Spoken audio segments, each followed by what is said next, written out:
The night was heavy with smoke and the stale odor of beer as she pushed open the battered wooden door of the roadside bar, her cane tapping against the floor in a rhythm that announced her arrival long before her shadow crossed the threshold. She moved slowly, not because her spirit was weak, but because the brace that locked around her leg demanded that each step be deliberate and steady. Her back was straight. Her chin was high, her eyes sharp and unyielding, though the world might see a limp. She carried herself with the gravity of a warrior who had seen the edge of death and returned carrying scars that most could never imagine. She paused at the entrance, letting her eyes sweep across the dimly lit room. The cracked neon lights, buzzing above the bar, the sticky floor littered with cigarette butts, the dull chatter of men who drank to forget, and women who watched with wary glances. The sound of laughter rose and fell like waves, but when her presence filled the doorway, there was a hush. A fleeting silence, as though something dangerous had stepped inside before the crowd realized it was only a woman leaning on a cane. Only a woman. They thought only a cripple. One of them muttered, though she heard it clearly, her hearing. Trained in deserts and jungles where silence often carried death, she made her way forward, ignoring the whispers, her boots striking the wood with a measured cadence that echoed through the bar, each step daring anyone to stop her, each step a reminder that she had marched across lands painted in fire and blood. At the far end of the counter sat a group of men already well drowned in drink. Their voices too loud, their gestures sloppy, their pride swollen by liquor. They turned as one when they saw her limp and their eyes lit with cruelty. For weakness attracts predators, like blood attracts wolves. The first one leaned back in his chair, his smirk wide, his voice cutting through the air with a sneer that landed like a slap-crawl cripple. He spat his words, dripping with venom, and the others howled with laughter, banging their fists on the table as though his insult was the greatest joke of the night. She did not flinch, not even an inch.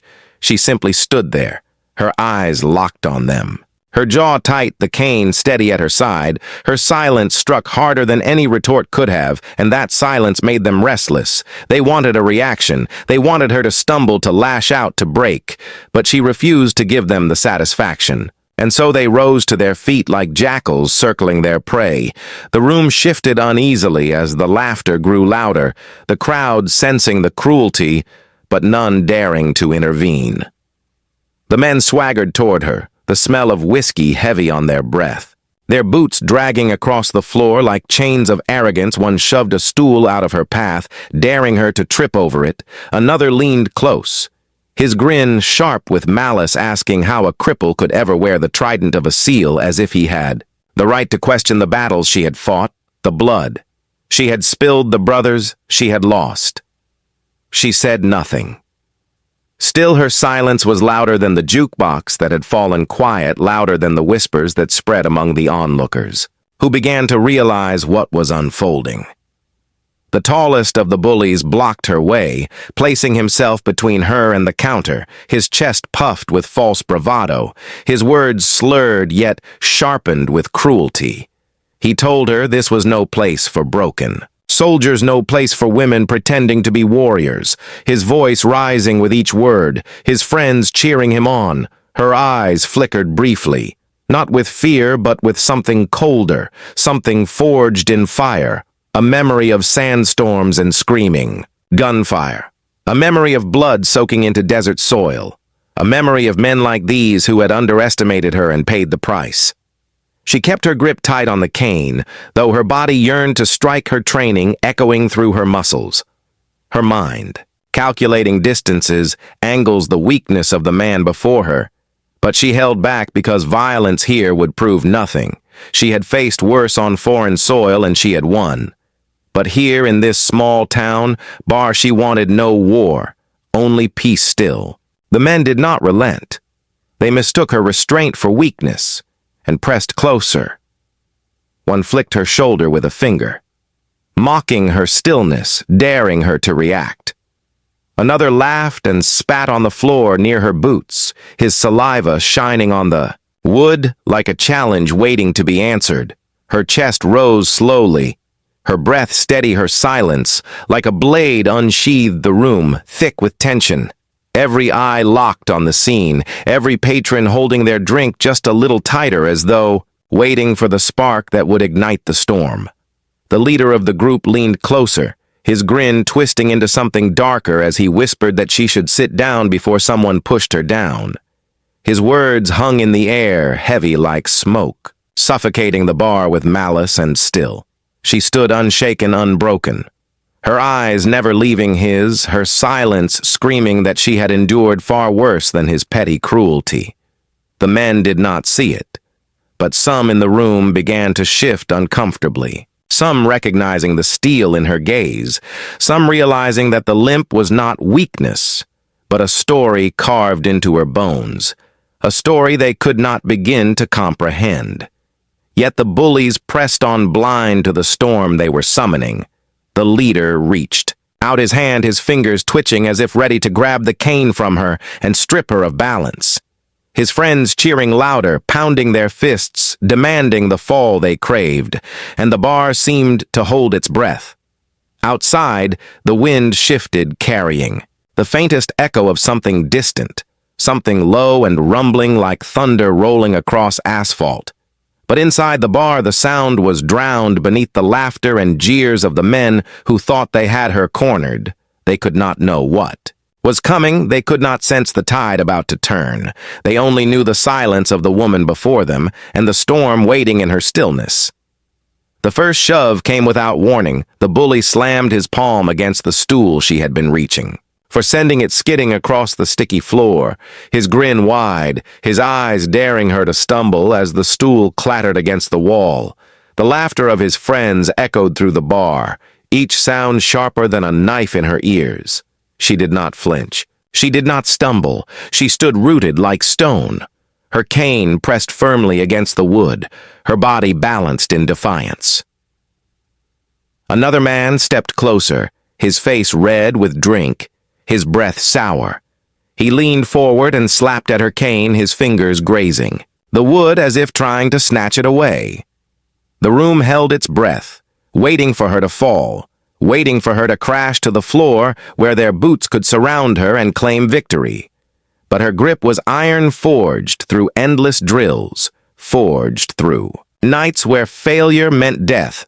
She did not fall. She did not even sway, her eyes never leaving theirs, her silence burning hotter than any curse she could have hurled.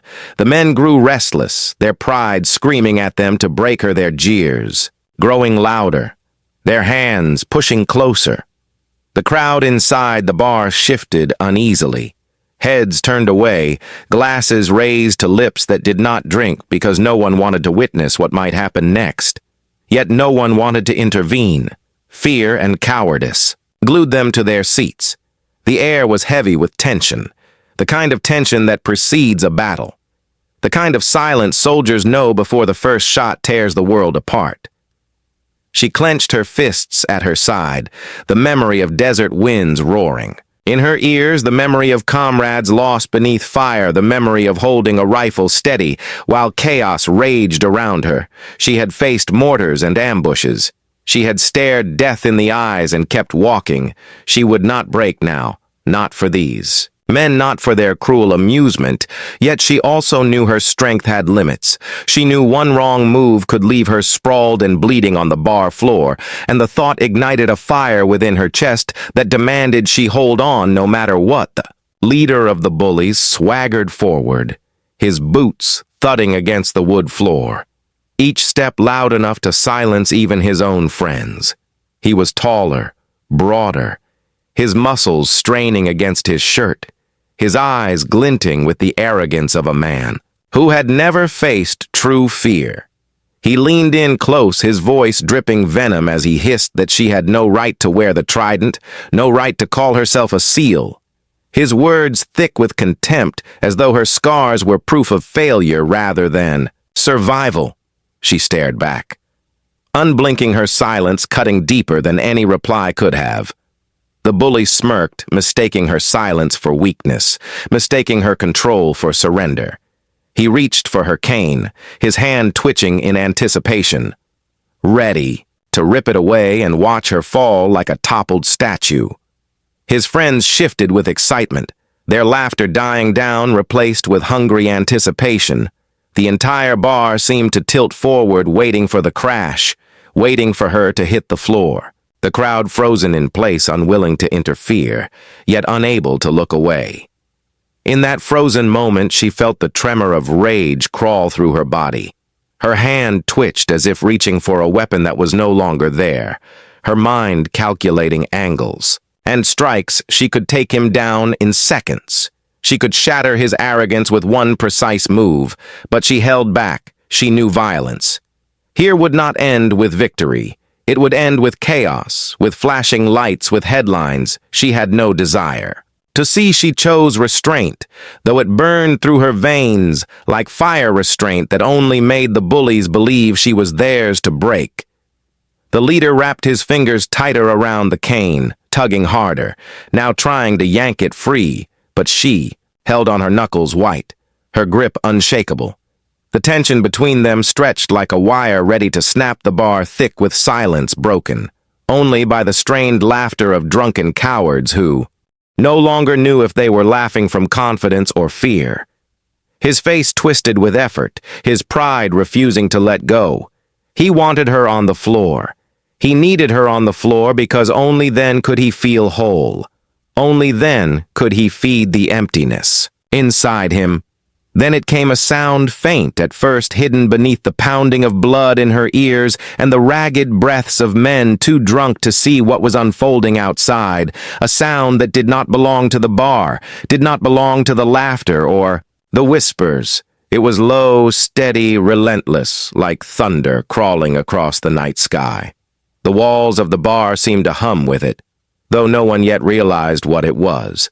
Her eyes flickered to the window, where a faint vibration rattled the glass. Men laughed louder, thinking they had her cornered, thinking they had won. Yet their voices began to crack as the sound outside grew stronger. The vibrations rolling across the floorboards like distant artillery engines growled in unison. Dozens of them, a chorus of thunder that rattled bottles on shelves and made the neon lights tremble above the counter. The bullies faltered for just a second, their grips loosening, their eyes darting to the door as the rumble surged closer and closer. She said nothing. She did not need to. Her silence was no longer a shield, but a beacon, a call to something larger than herself, something that had heard her struggle long before she had spoken a word. Her chest rose with calm certainty, her eyes unblinking. As the windows shook harder, as the engines outside roared like a storm descending from the mountains, the bullies exchanged uneasy glances, their bravado slipping away with every passing second. The crowd inside shifted chairs, scraping against the floor as heads turned toward the entrance. The sound now unmistakable, the sound of power approaching, the sound of a tide about to crash against the fragile walls of the bar. Still, the bullies clung to their pride, clung to their fragile sense of control, yet their eyes betrayed them. They could hear what was coming. They could feel the ground trembling beneath their boots. They could sense the storm that was about to break, and then the sound grew louder, louder still, until the walls themselves seemed ready to give way. The laughter of the bullies faded into silence. The bar held its breath once more, every glass, every bottle, every pair of eyes fixed on the door that now shook on its hinges as the engines roared just beyond it. Something was coming, and the bullies knew it was not for them. The leader of the bullies leaned closer, his breath sour with alcohol, his voice low and dripping with venom as he reminded her that she did not belong among warriors, that she was nothing more than a broken shadow of what she had once been. His words struck the air like poisoned darts, and his grin widened with every syllable he spoke, as though he was certain she would crumble before him. She did not reply. Her chest rose and fell with controlled fury, her silence sharper than any blade. She held her ground, her eyes unblinking as if carved from stone, and in that stillness she carried the memory of nights drenched in fire and smoke, the memory of comrades who had stood beside her until the very last breath, the memory of missions that had carved scars into her body and her soul. She carried all of it, and yet here she stood, and the bully mistook that weight for weakness. The smirk on his face, proof of his blindness to the storm standing before him. He reached again for her cane, his fingers itching to pull it away and claim his victory. He wanted to see her fall to the floor, to watch the room erupt with laughter at her expense, to see her broken in the way his pride demanded. She felt her muscles tighten, her hand twitching as if instinct still urged her to raise a weapon that was no longer there. Her mind calculating the strike she could deliver, the angle of his jaw, the soft point below his ribs, the quickness with which she could end his cruelty. Yet she held back her restraint, a steel cage forged through discipline. The room was frozen, all eyes locked on the scene. The jukebox had gone silent. The clinking of glasses ceased. Even the bartender leaned forward, unsure. If he should intervene, the silence pressed heavy against every chest, a silence that begged for something to shatter it. The bullies grinned, but their eyes flickered with unease, for even they could feel that something was shifting. The air was thicker. The ground seemed restless beneath their boots. Then it came a sound faint but undeniable, rolling across the floor like distant thunder. The vibration subtle at first, then stronger, rattling the bottles behind the bar, making the neon lights tremble. Above their heads, it was not the sound of footsteps. It was not the sound of any storm. They knew it was a growl, low and relentless, engines roaring in unison like a beast approaching from the dark roads outside. The leader froze, his smirk faltering. For the first time as he turned his head toward the door, his grip loosening on her cane, though he had not meant to.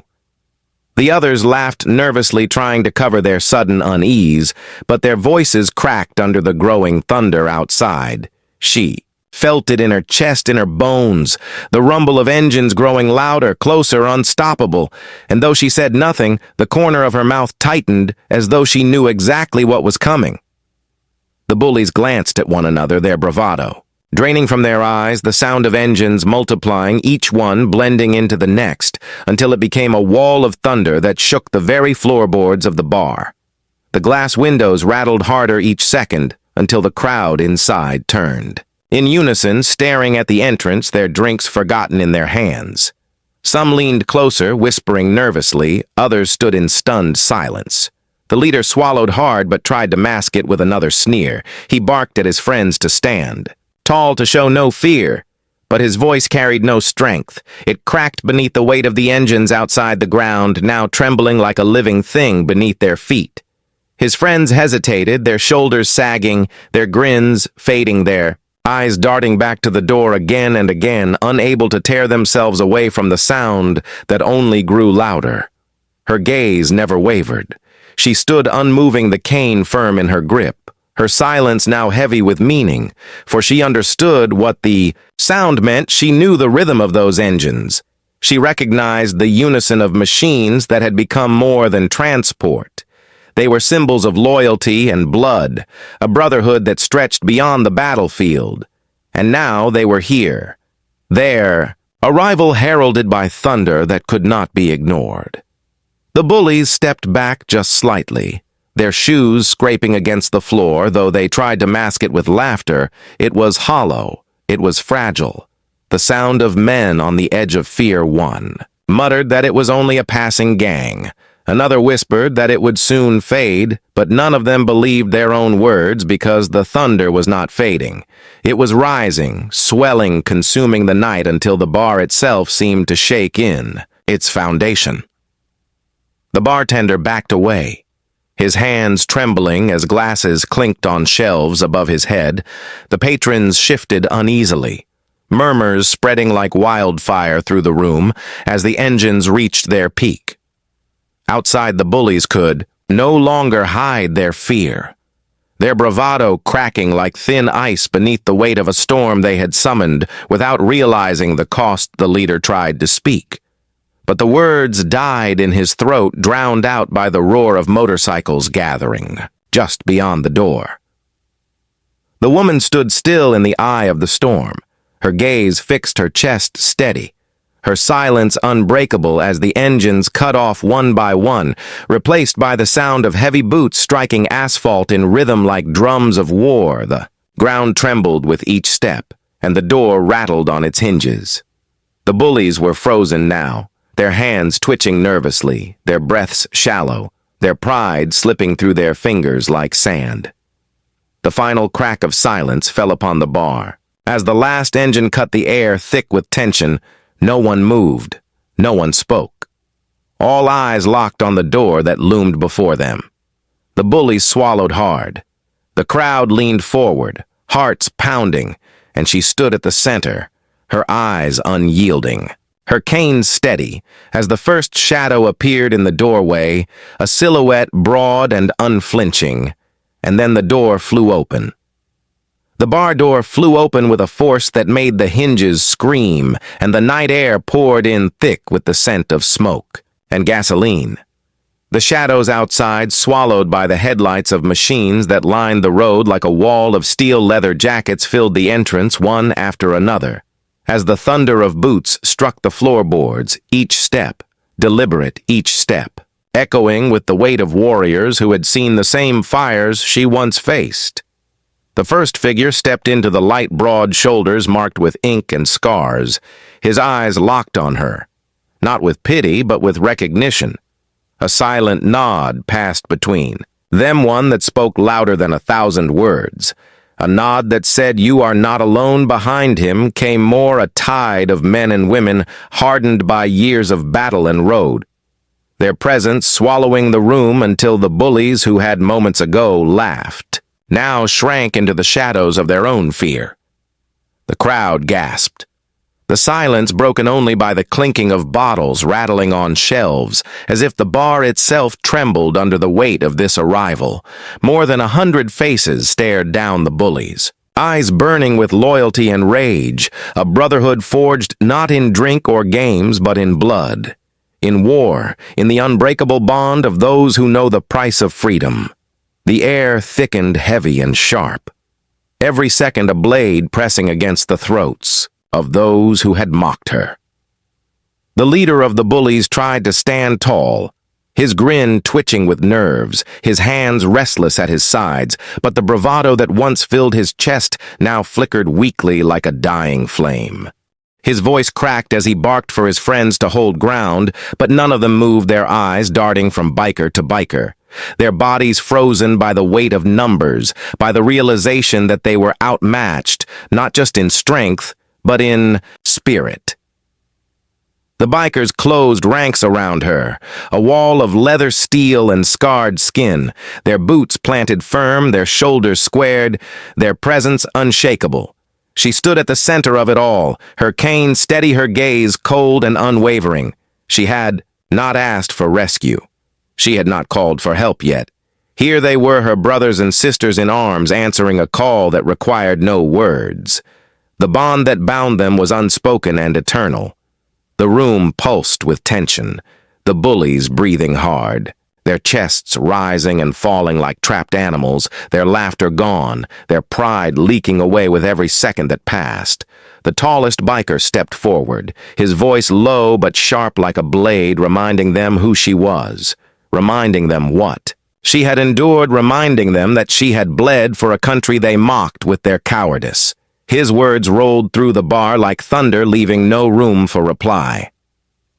The leader of the bullies swallowed his throat dry, his eyes darting to the door, then back to his friends, but none of them met his gaze. None of them stood beside him anymore.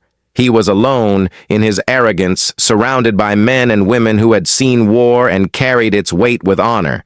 The silence that followed was suffocating, broken only by the faint creak of his boots as he stumbled one step backward. She did not move. She did not speak. She let the storm unfold around her, her silence still the sharpest weapon in the room. The bikers stood unmoving, their eyes locked on.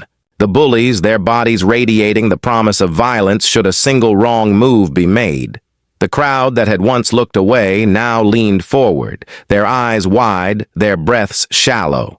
They knew they were witnessing something greater than a Bar fight something that would not be forgotten.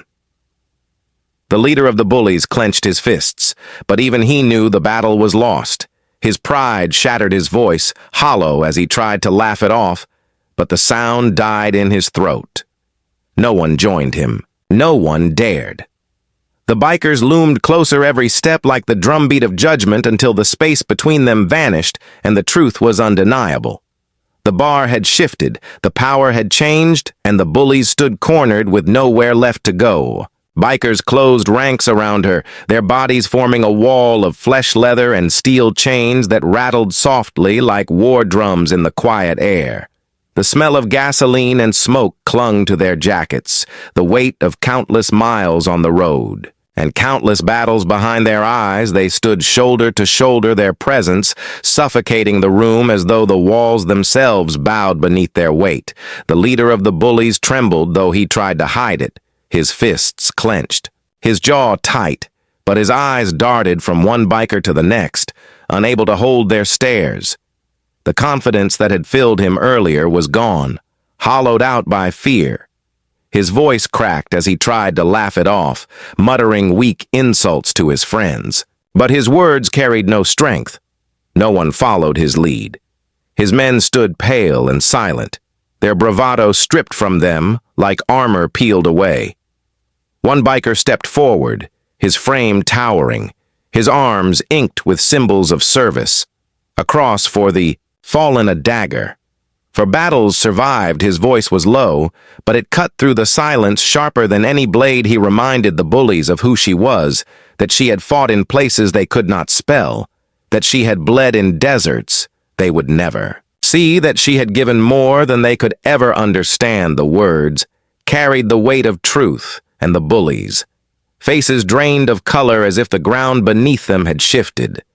The crowd inside the bar stirred, their whispers filling the room. Like the rustle of leaves, the patrons who had turned away earlier now stared openly. Their drinks untouched, their eyes wide with the realization that the crippled woman they had mocked had walked among giants, and the giants had come for her. The tension coiled tighter every second, like a rope pulled to the breaking point. The leader of the bullies spat on the floor, trying to hold on to a shred of pride. His words stumbled from his lips, claiming he did not care who she was claiming she was. Still nothing, claiming they would not back down, but his voice betrayed him. It shook and cracked.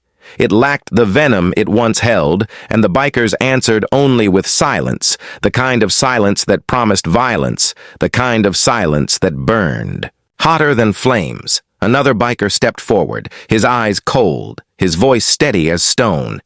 He leaned close to the leader and whispered something no one else could hear, but the effect was instant. The leader flinched, his shoulders, sagged his fists, unclenched as though the words had cut deeper than any strike. The other bullies exchanged nervous glances, their eyes pleading for escape, but none dared to move, not with 100 eyes pressing down on them, not with the storm circling closer. Remained in the center, unmoving, her cane steady, her breath calm. She had not spoken since the first insult, and yet her silence had carried more power than any shout.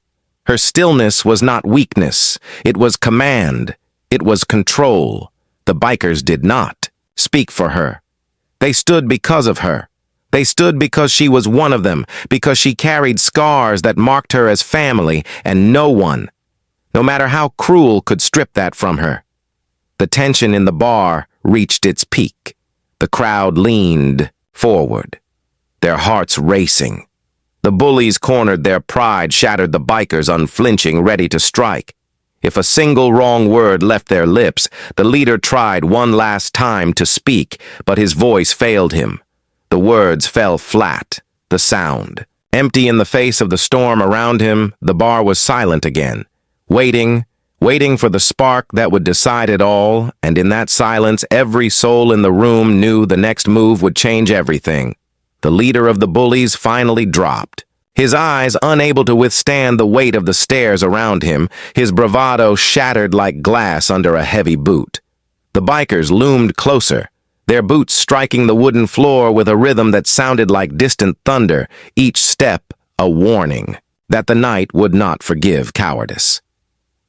The woman who had been mocked stood motionless, her cane gripped firmly in her hand, her gaze steady, her silence louder than any words she could have spoken.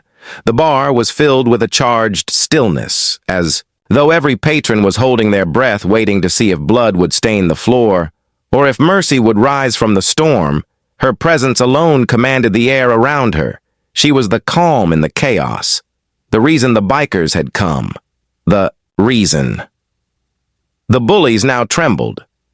One of the bikers reached out and knocked the glass from the bully's hand. It shattered on the ground, the sound sharp like a gunshot. The leader flinched. His men stepped back, further pressed against the wall. Their faces pale, their hands shaking as though the weight of their cruelty had finally returned to crush them. The bikers did not strike. They did not need to. The fear already tore into the bullies like claws. The woman raised her chin, her voice cutting. Through the heavy silence at last, she told them they had spat on more than her body. They had spat on the sacrifices of every man and woman who had stood in uniform. They had spat on the memory of those who never came home. Her words were not loud, yet they struck harder than fists. Each syllable carried the weight of lives lived and lives lost. The bikers nodded in grim silence. Their leader stepped forward and pointed toward the door, his meaning clear. The bullies had been judged, and their punishment was exile from the place they thought they owned. The bullies stumbled toward the exit, the crowd parting as if the walls themselves pushed them out. Their heads lowered, their arrogance stripped away. The bar remained silent as the door swung shut behind them. The bikers stood still, the woman still in the center, her scars gleaming under the dim lights. Her story unfinished, her strength undeniable, and everyone in the room knew that what came next would mark them forever.